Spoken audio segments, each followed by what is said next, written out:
esse é sempre aquele momento que eu me emociono por duas razões. É sempre uma entrevista, isso é muito legal. Mas também é aquele momento que eu olho para o meu monitor, olho para esse computador e penso, vamos lá, aconteça essa transição direito. E deixe-me ver, eu acho que aconteceu. Sejam bem-vindos, Larissa, Ramiro. Que bom que vocês estão por aqui hoje com a gente. Muito obrigado, valeu pelo convite, é um prazer enorme. Muito obrigada e vamos lá. Opa, que bom, gente. A Larissa e o Ramiro são da Astaroth Produções, eles criam filmes de terror. Eles deram uma entrevista muito recente que eu adorei o título da entrevista, o terror para combater o caos. Eu achei fantástico. Eles trabalham com maestria as questões do gênero conhecido como o horror cósmico, mas alinhavado com a sensualidade e contam histórias, muitas vezes ambientadas aqui no Brasil, histórias de terror muito legais, com trilhas sonoras puxadas para um rock mais pesado, até mesmo para o heavy metal. E os trailers deles são de tirar o fôlego. E quando aconteceu essa oportunidade da gente marcar essa entrevista, eu fiquei super feliz, super empolgado, porque eu tenho muitos amigos, leitores da Rede Vampírica, estão sempre falando do trabalho deles para mim, e eu já estava, nossa, que legal, tenho que conhecer esses caras. E aí tem um filme novo, tem um projeto Legal. novo deles, que é Domina Nocturna, que já me adiantaram que tem uma história de vampiras, uma vampira poderosa, à frente, talvez em um dos segmentos, né, dessa história, mas aí eu deixo para eles contarem aqui para a gente um pouco. Larissa, Ramiro, sejam bem-vindos. E, caras, como começou a Astaroth Produções? Começou naturalmente, acho, né? Aham. A Larissa sempre teve vontade de fazer filme, né? É. Desde o TCC da faculdade já foi um filme, Eu né? fiz um TCC, fiz um filme trash, tá no YouTube, quem quiser ver, chama Zumbi do Espaço de Lá. Mas foi uma experiência, né, que eu fiz tudo, fiz roteiro, gravei, editei, só não atuei, porque não dava, porque eu estava segurando a câmera. E aí eu mudei para São Paulo, né, porque eu sou aqui do Mato Grosso do Sul, e lá eu conheci mais pessoas que também queriam fazer filmes, e a gente começou a gravar. Nisso, eu já conheci o Ramiro fazia muito tempo, a gente começou a namorar Isso. e começamos a fazer filmes juntos também. É, E foi aí que nasceu a Astaroth. isso. Que É uma demais! vontade incontrolável de fazer filme, assim, uma necessidade que a É, gente tem. Cara, eu imagino. Eu tô na área da produção dos eventos, da discotecagem, e a gente já sente uma compulsão danada de discotecar. Você ouve música e já fica o tempo inteiro pensando, essa música combina com tal coisa, com tal efeito de uma passagem para outra, a gente já fica pilhado. E como é produzir filmes, e principalmente produzir filmes de terror, né, num país aqui como o Brasil? Como vem sendo, a gente, assim, é um ato de coragem fazer filme de terror no Brasil. Assim, a gente, já na Rede Vampírica, a gente já muitas vezes bateu de frente com o preconceito. Assim, tipo, todo ano, a cada 6 meses, a gente brinca que a gente tem uma história nova para contar. A gente está acostumado com a falar de levar o tema do vampiro, seja na área cultural, seja na área de uma cosmovisão, de uma espiritualidade também, do que as pessoas chamam por comodidade de magia. Mas, assim, a gente vê também os desafios que a galera do terror, da produção de filmes de terror, enfrenta aqui no Brasil. Como vocês estão enfrentando a produção dos filmes de vocês? Como vocês estão conseguindo recursos? Filme é algo muito mais caro que eventos para produzir. Como vem sendo para vocês os desafios de fazer filmes de terror no Brasil?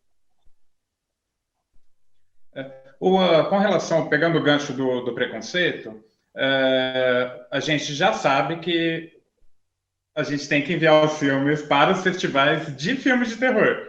sim. Porque os festivais de filme normal, eles não querem, eles nem assistem, né? Basta ver o pôster, a sinopse, eles não querem nem saber Nossa, dessas tem coisas ali. monstro de terror, É, vixe. Aí já não a quer. Larissa falou que ela fez um filme trash no TCC, mas o povo tem esse preconceito de achar que todo filme de terror é trash, né? É. E o que não é verdade, né? Uhum.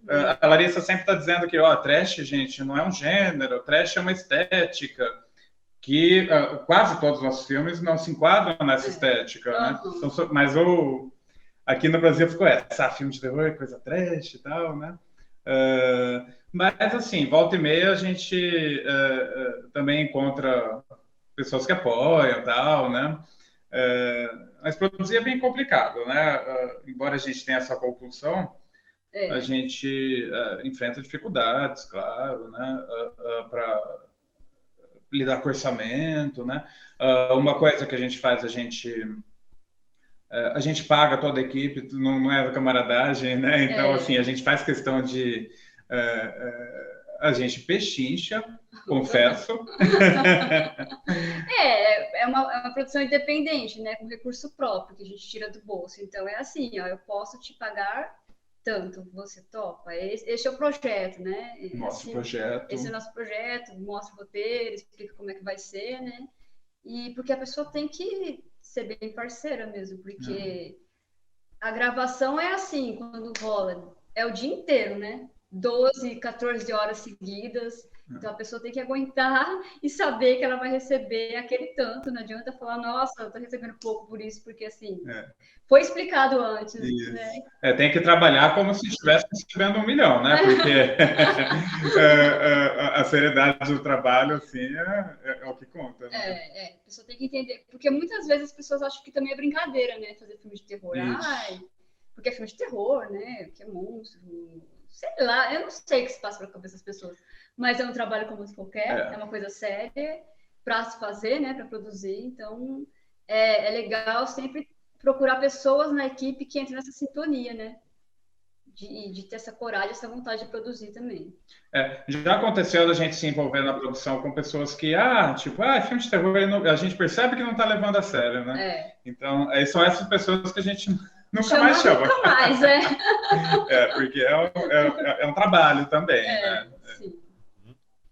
Caramba, sim, é um trabalho e nada mais legal que um filme de terror com uma boa história, uma boa produção, que a gente sente ali para assistir e passa aqueles 90 minutos, 60, 90 minutos, 2 horas ou até mais tempo, que a gente passe ali imerso naquele universo, experimentando toda a tensão daquele lugar e quando termina a gente tem aquelas catarses maravilhosas ou aqueles finais que deixam a gente ainda mais imerso aquela vivência emocional, né, onde você está ali confrontado por coisas que você carrega da sua vida ou por coisas que te dão medo nas outras pessoas, na sociedade ao nosso redor. E o filme de terror é esse mergulho, né, esse mergulho na escuridão, no inconsciente, indispensável.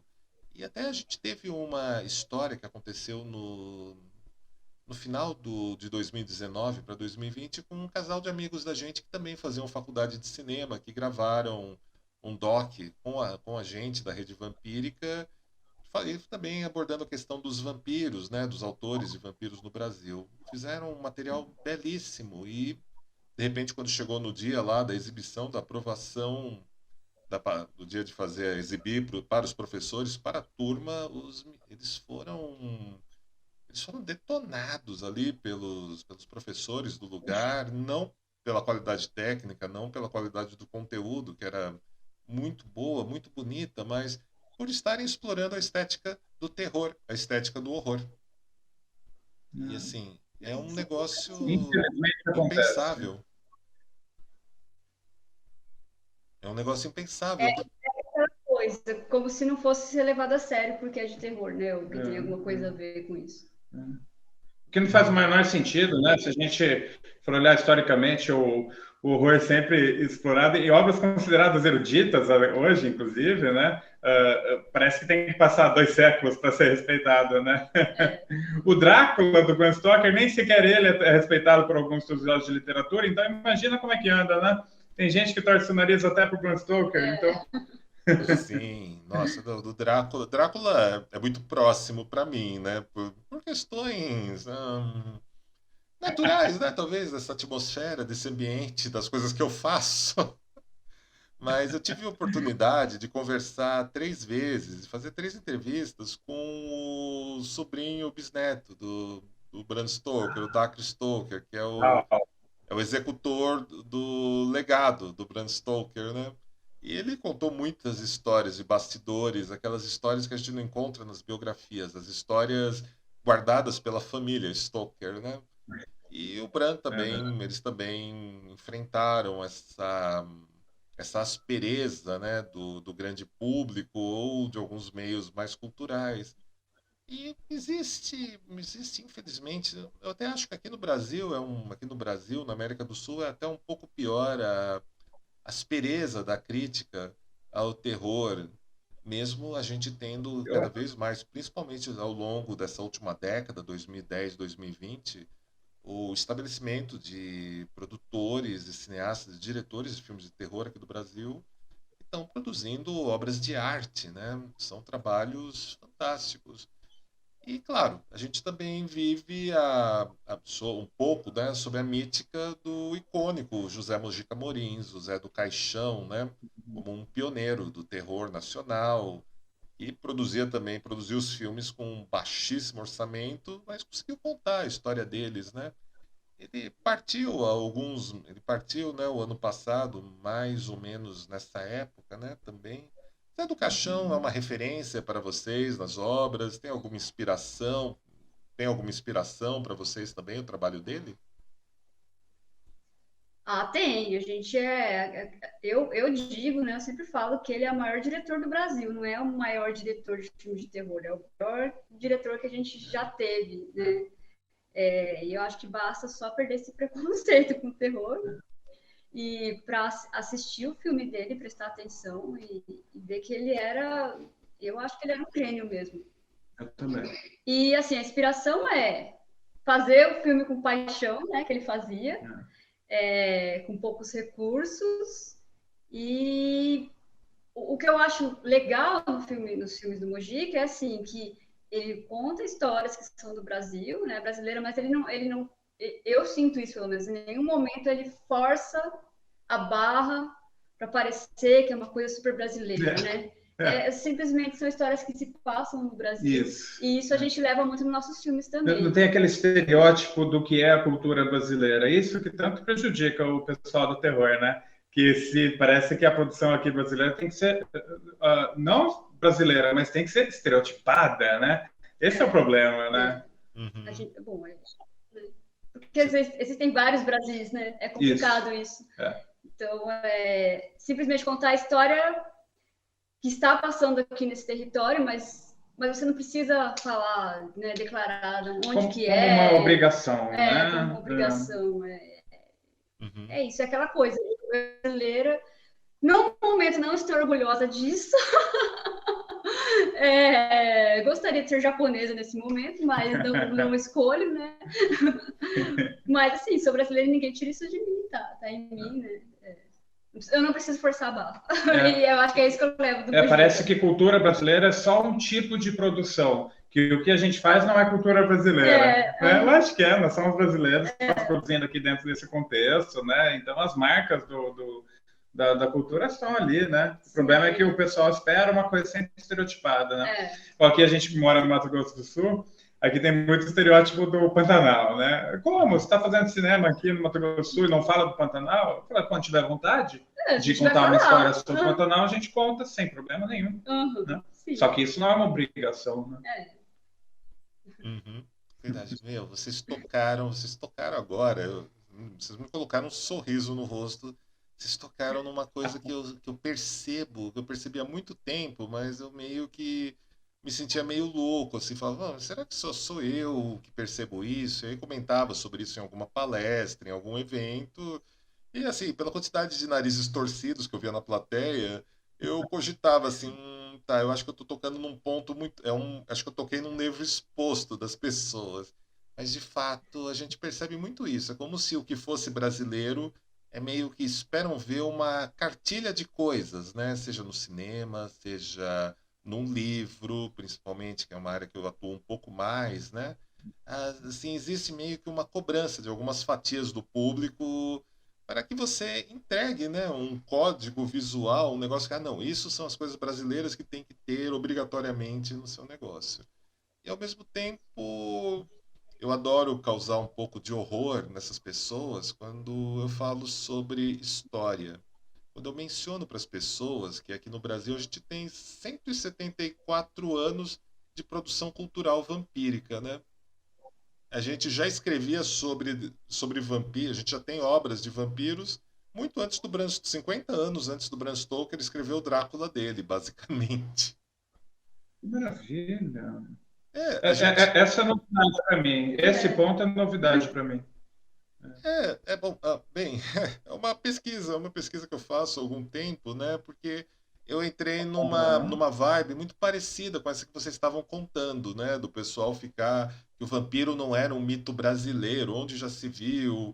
E assim, né, normalmente ser encaminhado com alguns xingamentos, com algumas coisas dirigidas à minha pessoa por estar falando e dando espaço para vampiros, que não era algo da sul-americano, não era algo brasileiro, onde já se viu. E quando eu me vejo, quando as pessoas começam a tirar em algum ponto dos meus trabalhos, eu tendo a responder historicamente. Tá, vamos ver. Vamos ver se historicamente procede o que estão me falando ou é uma fatia de público de um determinado segmento que está me atacando por alguma coisa. E aí eu fiz uma pesquisa e eu constatei que a gente tem obras ali, são 170. Quando eu escrevi o artigo, uns anos atrás, eram 172 anos. Agora deve ser uns 174 já a essa altura, né? E a gente começa tendo uma história de vampiros aqui no Brasil, que era Otávio e Branca, a Maldição Materna. E eu não vou tentar falar o ano que ele foi escrito, né? Porque provavelmente eu vou errar, porque eu sou bom. Eu sou bom com vampiros, eu sou péssimo em matemática.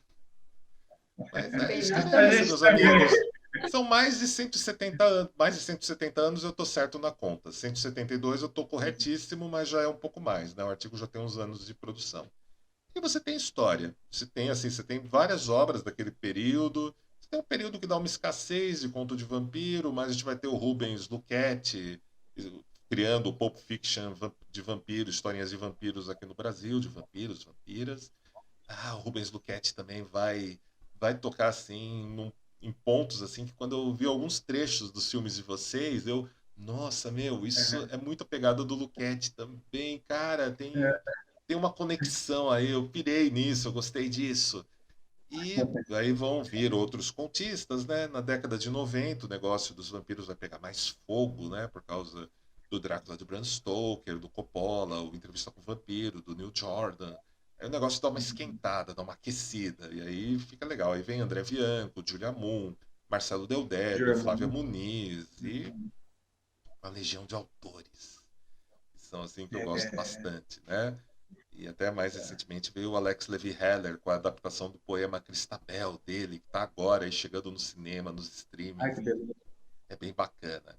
Mas assim, eu também quero aproveitar o tempo que eu tenho vocês dois aqui e eu separei alguns trailers, né, de alguns filmes de vocês para a gente passar e deixar aqui o papo correr para o pessoal conhecer mais o trabalho de vocês e vocês também contarem, falarem um pouco deles. Posso trazer o primeiro desses trailers? Maravilha, vamos lá.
Gente, que trailer sensacional. Que trailer sensacional. Me falem um pouco mais dele, por favor. Me falem mais dessa obra de arte que é Domina Nocturna.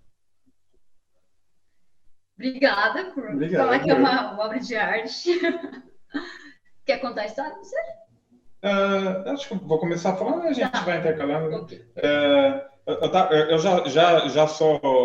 já tenho uma paixão assim, natural pelos românticos ali do lado do Byron, né? Como Alves de Azevedo, né?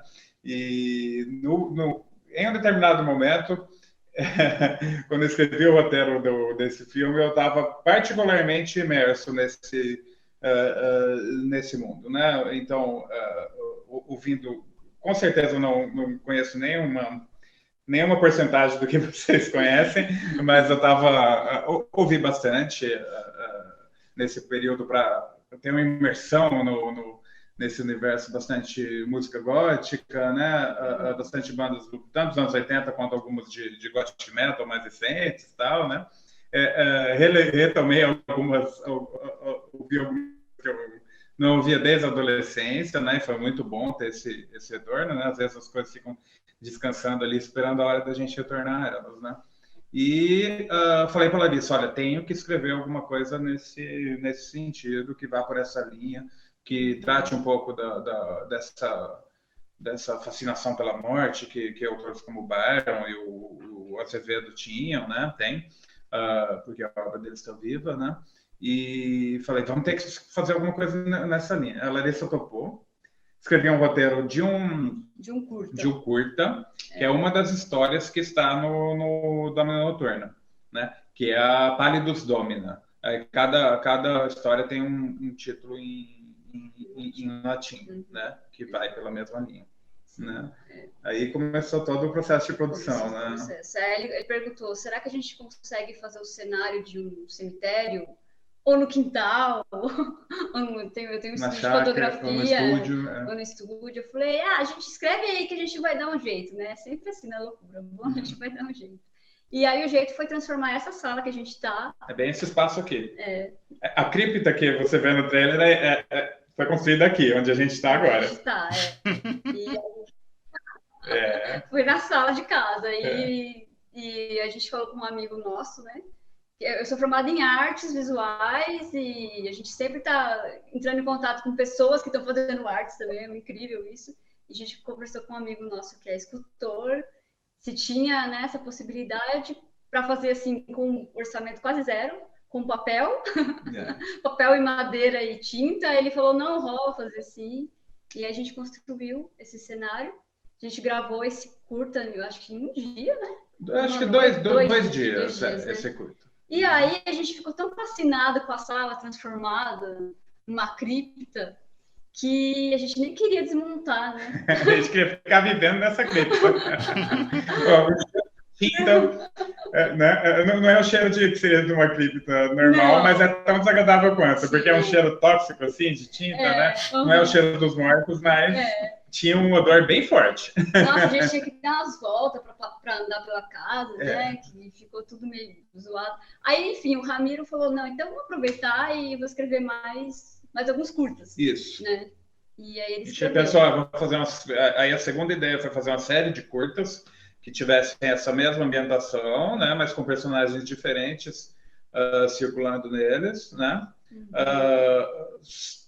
Sempre só com mulheres, tá? O Domina Noturna, a ideia era fazer um filme bem feminino, né? O elenco é todo feminino. A boa parte dos temas, em algum momento, eles acabam tocando na ideia do sagrado feminino, né? Sim, isso foi uma coisa que a Larissa trouxe para o roteiro, né? E depois a gente pensou, não, o que a gente está fazendo, na verdade, não é uma série de curtas. A gente está fazendo um longa de antologia, um longa com várias histórias, né? E aí eu e a Larissa, a gente criou essa personagem, que é a Angelique, que a própria Larissa interpretou no filme, que faz o link entre todas essas histórias. E todas as histórias acabam fazendo parte da história da Da Angelique. história da Angelique, da transformação em uma nova pessoa.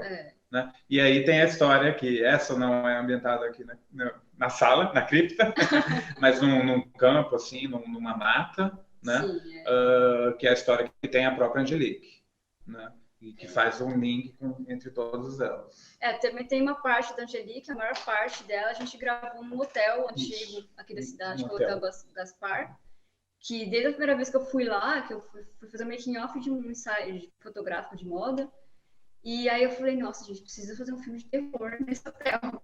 Que eles fecharam, né, infelizmente. Infelizmente fechou.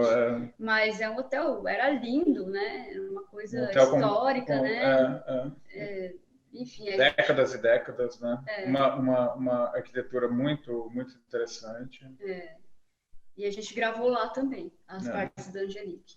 E aí, a gente editou. Eu estava comentando com o Ramiro aqui, porque ele editou um pouco, eu editei um pouco. O Pedro não chegou a editar, né? Quando ele estava aqui, ele editou um pouco. A gente tem o nosso parceiro também da Staroff, que é o Pedro, que ele mora em São Paulo. Pedro Rosa. Ele sempre tá, a gente sempre tenta fazer as coisas juntos, então ele gravou uma parte e editou um pouquinho também. Mas aí tinha a parte da coloração que eu achei que eu nunca ia dar conta na minha vida, achei que nunca ia acabar. Só que deu certo, gente, tá aí, o filme está pronto, a gente conseguiu lançar ele no final do ano passado. E uma distribuidora canadense já se interessou por ele, já lançou o Blu-ray, foi semana passada, né? Semana passada saiu o Blu-ray do Domino Turner lá no Canadá. Lá no Canadá. Chama Dark Side Releasing, a distribuidora. Então deu tudo certo. Nem chegou aqui em casa nossa ainda, a gente está louco para pegar ele. E eles lançaram o Astaroth, né? Eles lançaram em conjunto no mesmo mês os dois filmes. O mês passado era o mês comemorativo das mulheres no terror, né? Lá nos Estados Unidos e no Canadá, e então ele lançou, entre os filmes de outras cineastas, nossos dois longas. Cara, que demais! E a gente desculpa, te atravessei. É um feito porque a gente ficou com os nossos filmes, eles só muito recentemente eles conseguiram distribuição, porque a gente fazia a distribuição independente nós mesmos, que acaba sendo bem mais restrita, né? Então, a partir disso, nossos filmes, eles ganharam um público maior e tal, né? O Asta tá na Amazon, né? No Prime Video. Deixa eu falar depois. Vamos falar depois. Opa, olha aí, teve um dos nossos assinantes aqui do Twitch, o Agnox, ele já estava perguntando aqui no chat como fazer para assistir os filmes de vocês. Então, vamos, Agnox, continua com a gente que daqui a pouco eles contam para você. E vamos passar mais um trailer, então? Vamos embora. Sério.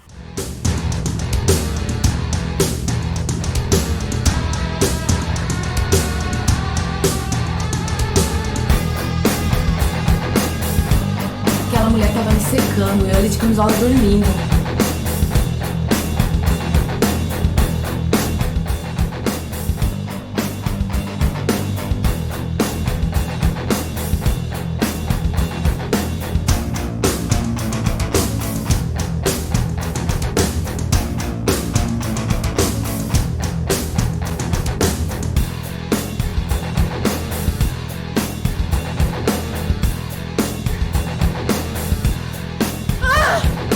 Mas isso aqui vai te fazer sentir melhor, doce menina.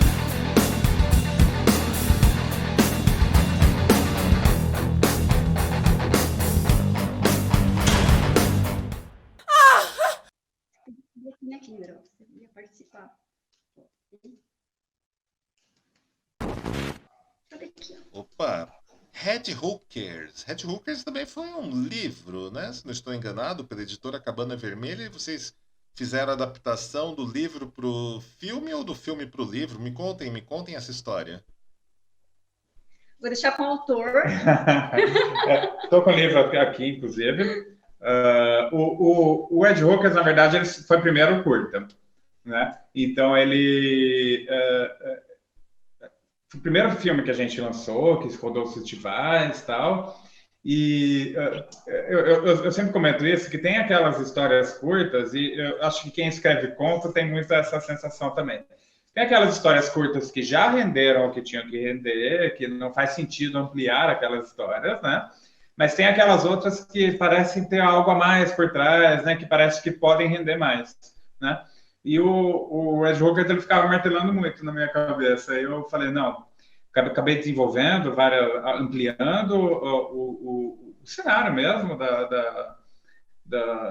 daquela história ali, né? Acrescentando personagens novos e dando um escopo maior mesmo para todas as situações, né?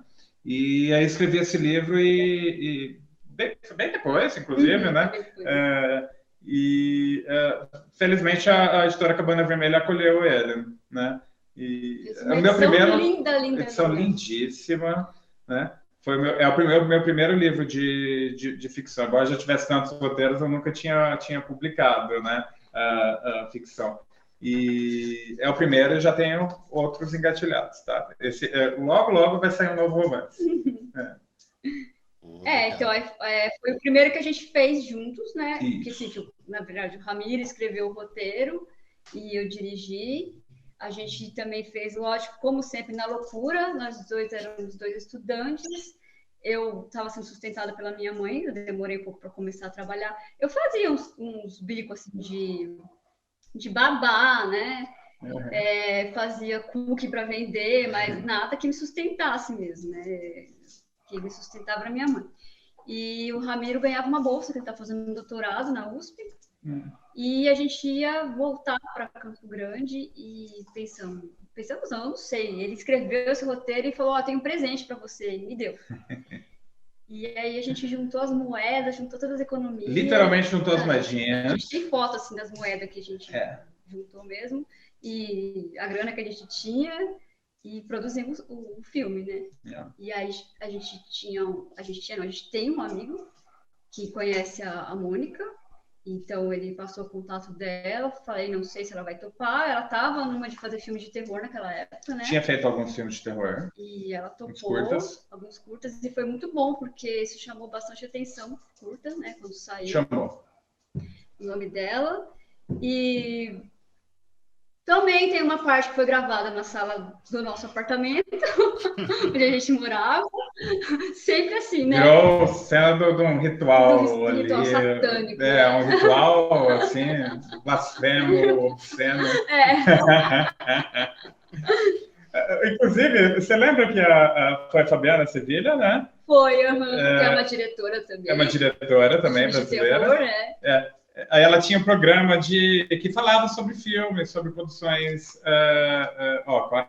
Essa é outra cachorra. Agora, ela resolveu aparecer. Que linda! Ela apareceu lá no dia dessa filmagem com um colega dela para colher depoimento da galera ali, da produção e tal. E quando ela entrou, ela viu aquela cena que tinha ali cheio dos estandartes com símbolos dos mitos de Cthulhu, né? A parede toda preta, placa de tecido preto. No meio da sala, um altar com 2 mulheres nuas, né? Uma delas com vários tentáculos se projetando da barriga, e uma outra do lado, meio que comandando tudo. Ela, que está acostumada com filme de terror, a diretora, ela se assustou um pouco. Agora, o amigo dela, ele ficou sem reação, assim. Ele ficou sem palavra. Ele não falou nada aquele dia inteiro. Cara, eu achei sensacional essa ideia. Tipo, velho, me lembra aqueles contos do H.P. Lovecraft, daquelas seitas que capturavam as pessoas.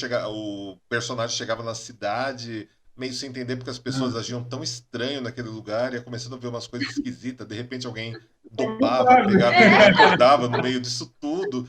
E, cara, vocês trouxeram isso para uma seita Lovecraftiana, no ambiente da Rua Augusta, uma seita secreta ali, é isso mesmo?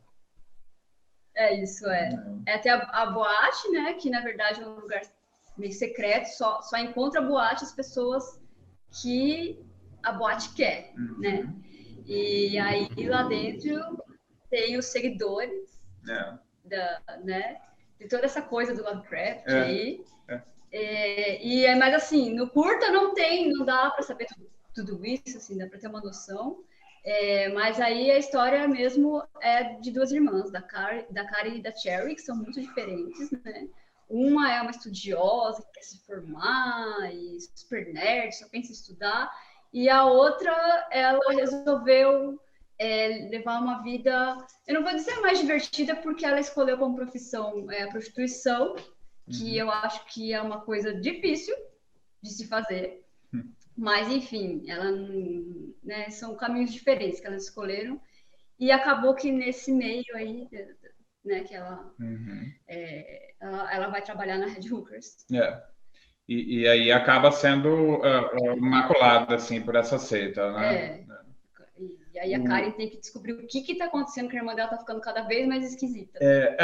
Assim, acho que o legal do Red Hookers, ele tem um pouco desse embora não tanto quanto o Dominio Noturno, ele tem um pouco dessa ideia romântica de que essa coisa da perversão, ela é ruim mesmo? Será que é ruim? Será que é ruim? Ou será que são ruins a maneira como as pessoas lidam com isso, né? O preconceito, né? O moralismo, né? Na verdade, é isso que é ruim. Então, assim, o Red Hookers, a diferença dele para o Lovecraft é essa, né? Que o Lovecraft, a visão de mundo, ela é bastante tradicional, né? A visão de mundo que a gente percebe pelos contos dele, né? Conservadora. Machista. Você raramente tem uma mulher à frente, né? Acho que nem tem na história dele com uma mulher à frente, né?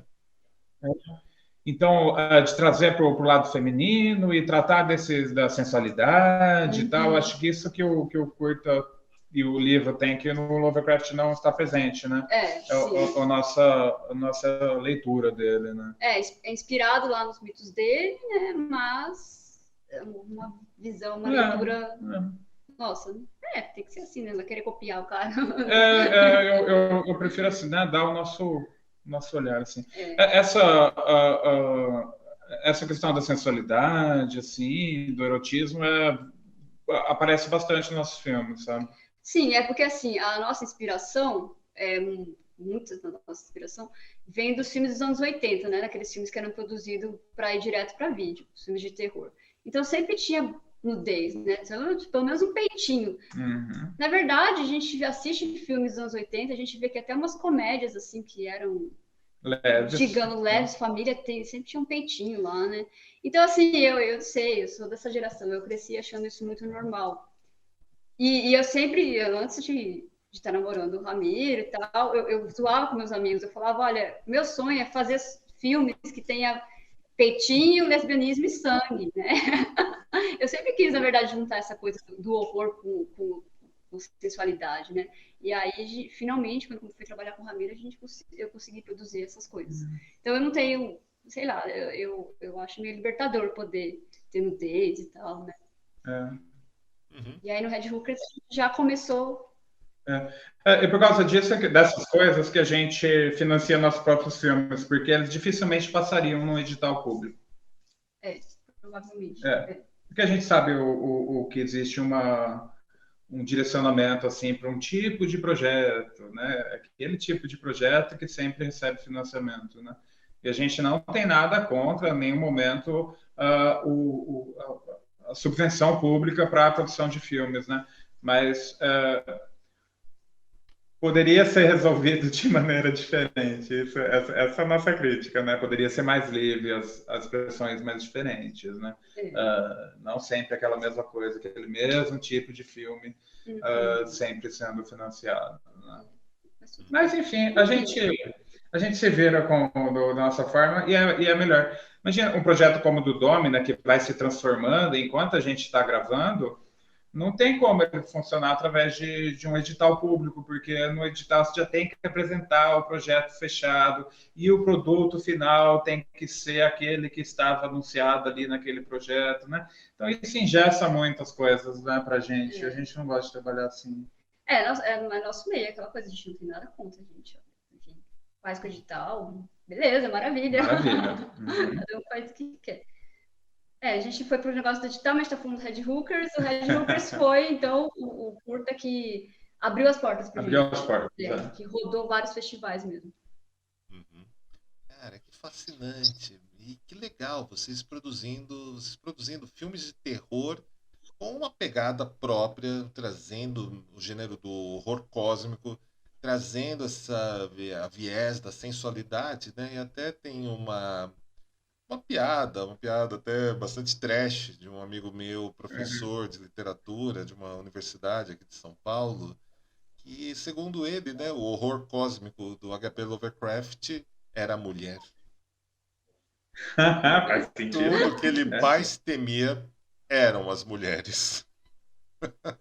E aí, quando você traz um horror cósmico, que você consegue alinhavar também esse pilar oposto do gênero que foi consagrado, né, pelo Lovecraft, eu acho um ato de transgressão cultural, mas uma transgressão elegante, um terrorismo poético em cima do tema, que foi o que mais me chamou a atenção quando eu tive a oportunidade de agendar essa entrevista com vocês e estava acompanhando o trabalho de vocês. Eu achei isso o máximo. Eu quero parabenizar vocês pela coragem, por darem a cara a tapa ao mundo e entregarem essas obras provocadoras e com uma beleza artística notória, que está ali, que está presente. Isso é fascinante, a gente ter essa pluralidade de criadores de filmes de terror no Brasil e pessoas como vocês aí.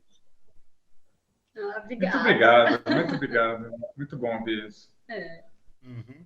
Com toda certeza, meus queridos. A gente está chegando agora, o Acesso Redvamp é um programa um pouco mais curto, né? Nas pautas, nas entrevistas, mas eu quero ter o prazer de receber vocês aqui numa próxima edição para a gente falar sobre os outros filmes e a gente também tocar em umas questões do terror, do Lovecraft, que eu vi que vocês também gostam bastante, e a gente desenvolver mais pautas juntos por aqui. Pode ser?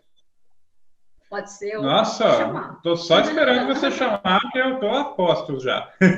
Opa, que bom. Então a gente vai ficar em contato. Larissa e Ramiro, como nossa audiência faz para achar vocês na internet, nas redes sociais? Você sabe... Gente, eu sou uma tia velha, eu não decorei meu Instagram até hoje. Astaroth Prod. Mas dá para procurar pelo nome da produtora, Astaroth Produções, no Instagram, no Facebook é um pouco menos ativo, né? Porque é por as questões da própria plataforma. Mas no Instagram se acha, tá? E ali na bio do Instagram tá o link para o nosso site. Aí no nosso site tem um outro lado das nossas produções, que são os ensaios. Então, esses ensaios fotográficos que também trazem a sensualidade, o horror, a gente sobe ali no site. Tem a lojinha que vende camisetas como essas, o DVD.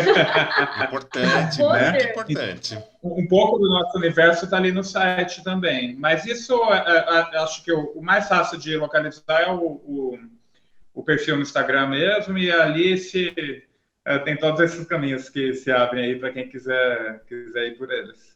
Quiser acompanhar também. Opa, fascinante. E aqui, né, para aproveitar aqui que a gente está aqui com a Larissa, com o Ramiro aqui, também quero agradecer a todos vocês que estiveram aqui com a gente nessa edição do Acesso Redvamp, mandar aqui um abraço especial para o Agnox, para a Lilith Sangria, para o Carboto Fortan, para Daisy Vesker, para a Câmida, para Elowitt, para o Fábio Rato, que é meu irmãozão lá da Inglaterra. Olha, Fábio, eu acho que se você gostou dos trailers, eu acho que você vai curtir os filmes também, os caras são bons. Felipe Aragão, Câmida, Lilith Sangria, e também toda aqui a galera do Elements, do Holics, e todos vocês que estão assistindo a gente também pelo nosso site lá no portal redvampirica.com. Acesse o Redvamp de segunda a sexta, sempre a partir das 19 horas, uma estranha encruzilhada para recebermos pessoas fantásticas, para bons papos, boa música e sempre muitas surpresas. Queridos, gratidão pela participação. Eu vou soltar aqui agora só a nossa telinha de encerramento, tá bom? Beleza, maravilha, valeu. muito obrigado. Obrigadão. Opa, valeu. Foi ótimo. Abraço.